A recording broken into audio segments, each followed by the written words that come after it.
In 1846, Texas became the 28th state in the Union. And so there was a real scramble to rearrange counties and so forth. And Panola County was organized. We had been Panola District of Harrison County. Panola County is located in the wilderness area in between Harrison and Shelby counties, but there was almost no one living here, and thus we were Panola District. Our county seat was Pulaski. It was a log cabin hamlet located on the Sabine River in the eastern part of the county.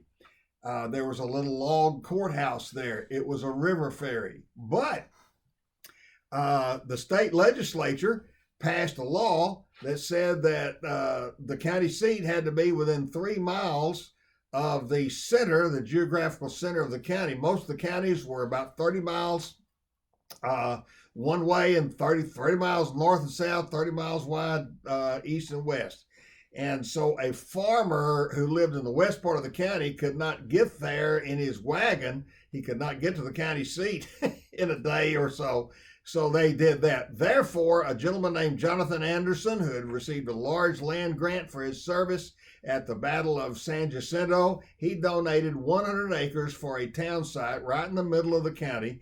This town was named after one of the most famous of all ancient cities, Carthage, and it became a little cotton farming place. There was a two-story brick courthouse was built on the square.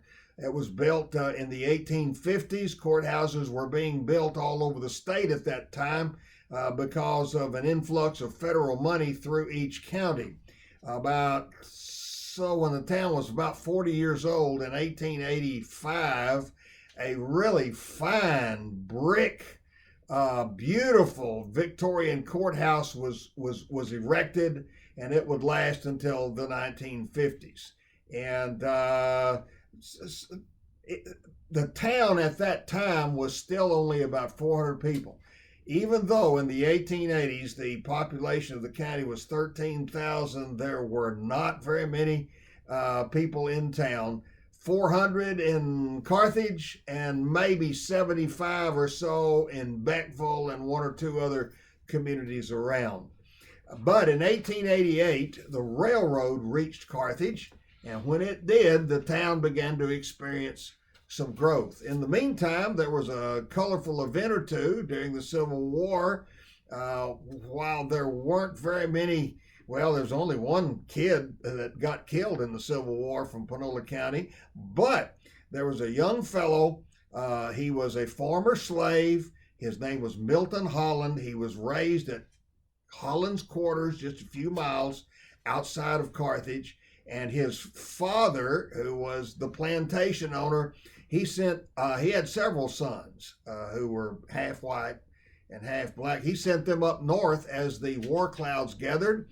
And Milton Holland, his youngest, became a sergeant major, which is the highest ranking enlisted man in the regiment. And at one battle, the officers went down, and he took command of the company and led a charge, and he was given the Congressional Medal of Honor, which had just started during the Civil War, and he is the only Texan to be given the Medal of Honor during the Civil War, because most Texans were fighting on the Confederate side.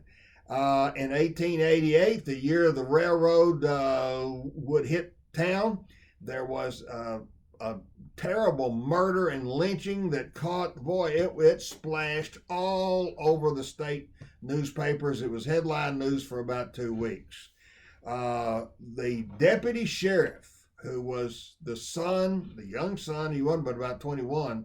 His name was Tom Forsyth. He was the son of Sheriff Forsyth from Beckville. Sheriff Forsyth had a distinguished combat record during the Civil War, but Tom was a ne'er-do-well.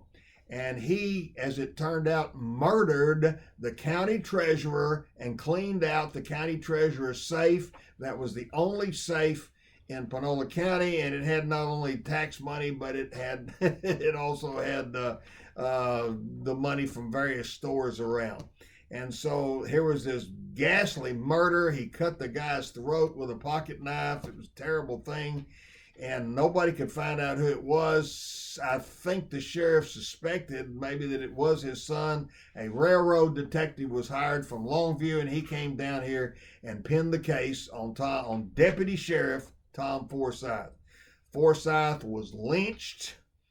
A large mob pulled him out of the jail, which at that time was in that brand new courthouse, and they lynched him on the square. And that was that was our most colorful event in those days. And I should mention also that in that same period, not too far west of Carthage, Walter Prescott Webb, the most distinguished, destined to become the most distinguished of Texas state historians, W.P. Webb. Later on, he was born and raised on a farm here before later moving to West Texas. Carthage continued to grow. My goodness, the town reached, it had been 400 in the 1880s, but it finally reached 1,000 in the first decade of the 20th century. And then it got up to 1,300 in the census of the year 1920. Then in the 1930s, with our cotton lands worn out, Carthage had very hard times, but wait a minute, there's hope for the future. A gas field was discovered. It was not developed, but gas was discovered in Panola County, the Carthage Field it was called, and during World War II it was developed. 6 refineries were built in Panola County alone, and boy, I'll tell you, this place just exploded with growth. And the town jumped up to about 5,000. During the 1940s, as all of this income came in, a new courthouse was built, and sadly the old one was torn down. A junior college was built. A brand new high school was built, even though there were 4 small movie theaters around the town square. A brand new one was built off the square, the Esquire Theater. Fine brick shops and so forth were built. It was really something. We got a brand new hospital. We had a remarkable woman named Margie Neal who had been born and raised in Carthage, and she became a member of the state legislature. She was a suffragist. She worked very hard for women to get the vote.